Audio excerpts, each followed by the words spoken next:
Assalamualaikum and good day everyone. I am Rachel Tomas. So today I will be going to discuss about my assigned topic in lesson 8.2 Educational 4.0 in the school curriculum. So the first one is Industrial Revolution 4.0 or IR and Education 4.0. So ang Education 4.0 ay isang tugon o nagre-respond siya sa Industrial Revolution 4.0 or IR 4.0. So ano nga ba ang IR 4.0? So ang IR 4.0 ay ang ikaapat na industrial revolution, and sunod sa first, second, and third industrial revolution naman ay ito ay tinatawag na IR 1.0, IR 2.0, and IR 3.0. So the next one is Industrial Revolution 4.0 and Education 4.0. So what is IR 4.0? This is the fourth industrial revolution. So ang industrial revolution naman ng 4.0 o IR 4.0 ay isang concept na tumutukoy sa pagbabago at pag-unlad sa technology at industry. So ito naman ay nagpapakita din ng integration ng mga technological innovation gaya ng artificial intelligence, robotics, big data analytics, Internet of Things or IoT at iba pa. So ang Education 4.0 ay ang modern system ng pagtuturo na kung saan gumagamit tayo ng technologies at digital platforms upang mapabuti ang experience at knowledge ng mga mag-aaral. So the next one is what is Industrial Revolution? So according kay Schwab na ang Industrial Revolution ay tumutukoy ito sa pagbitaw ng bagong technology at bagong paraan para mas maintindihan ng mundo na nagiging cause ito ng malalim na pagbabago sa ating ekonomiya at social structure. So the next one is stage of Industrial Revolution. So the first one is Industrial Revolution 1.0. So dito naman nag-uumpisa ang invention o pagkakagawa ng steam engines. Ang steam engines naman ay isang makina or ginagamitan ng init at water pressure para gumalaw or umandar ang isang bagay. So ito ay ginagamit sa mga train, mga makina ng factory na invento ito upang mapalitan ang mga tao o hayop sa pagtatrabaho. So the next one is Industrial Revolution 2.0. So dito naman sa panahon na ito, dito naman nag-umpisa ang pag-unlad ng science at mass production o malawakang production. So ang pag-advance ng science ay hindi lamang natin makikita o ina-apply sa mga laboratories. Ito rin ay ginagamit na sa mga factories gaya ng assembly line na kung saan ay effective siya para mapaigi ang pagtakbo ng production. So the next one is Industrial Revolution 3.0.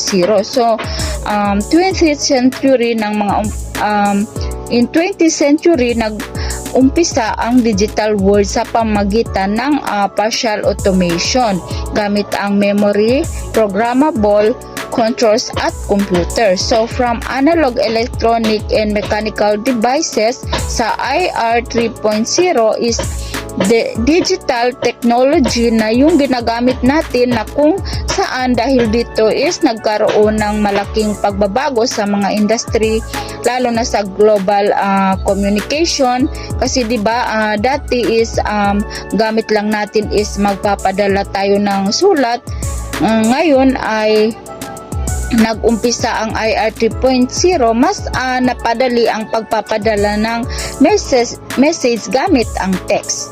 So the next one is Industrial Revolution 4.0. So dito naman nag-umpisa ang tinatawag natin na IoT or Internet of Things o mas kilala pa nating AI or Artificial Intelligence.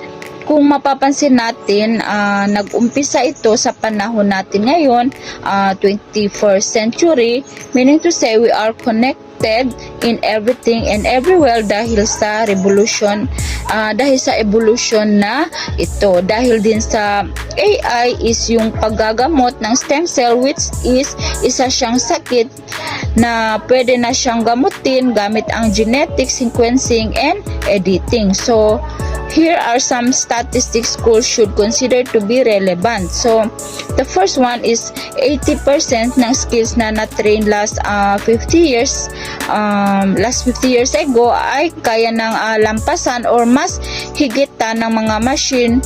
So, meaning to say, kahit skilled workers ka, pwedeng hindi mo na magagamit yung skills na napag-aralan mo because of machines.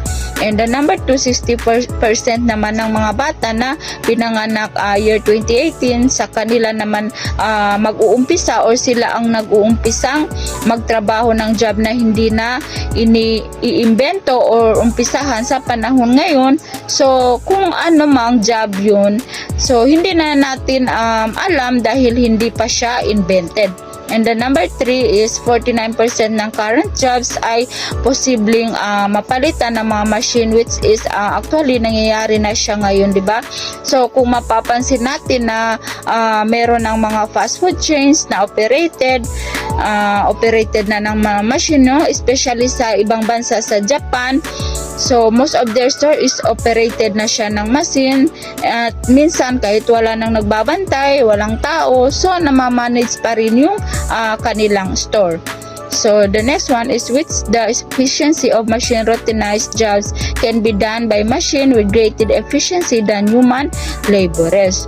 So, dito naman, dahil nga sa sobrang efficient ng mga machine, yung mga trabaho na normally tao ang nagtatrabaho pagdating ng panahon, so makikita natin na wala ng tao na nagtatrabaho dahil sa machine na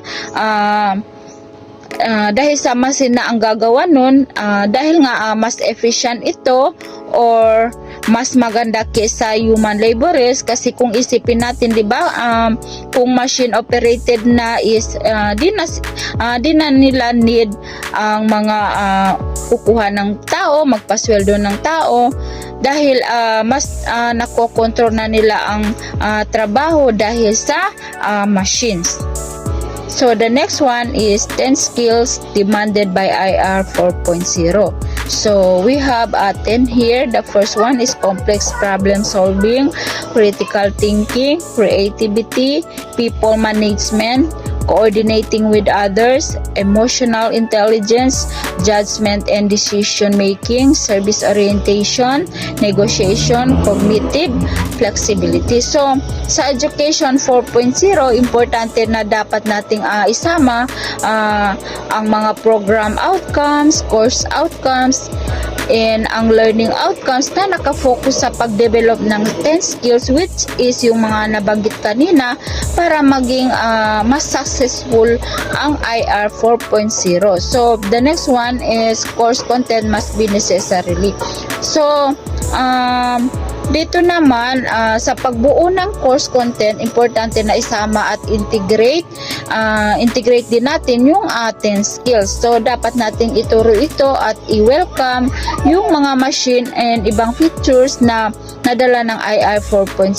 So, dahil nga malaking tulong ito sa mga learners natin. So, dapat natin silang turuan na ang artificial intelligence ay makakatulong na mas mapapa-enhance at optimize ang pagiging creative nila. So, dapat na maintindihan ng mga learners na ang AI ay di kayang palitan ng mga workers pagdating sa creative jobs, but kaya nitong palitan ang mga routine jobs or usually ginagawa nating trabaho gaya ng pagbibigay ng service sa mga tao.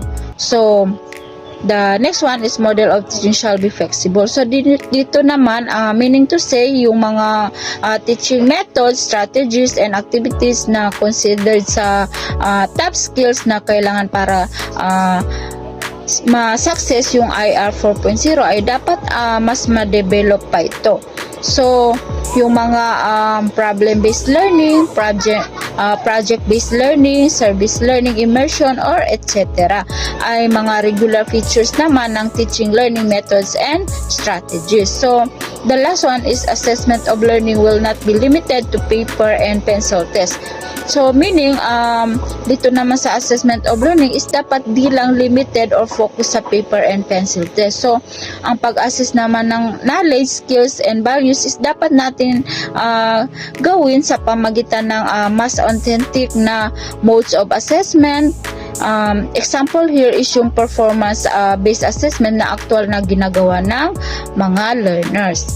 So that's the end of my report. Thank you and wassalam.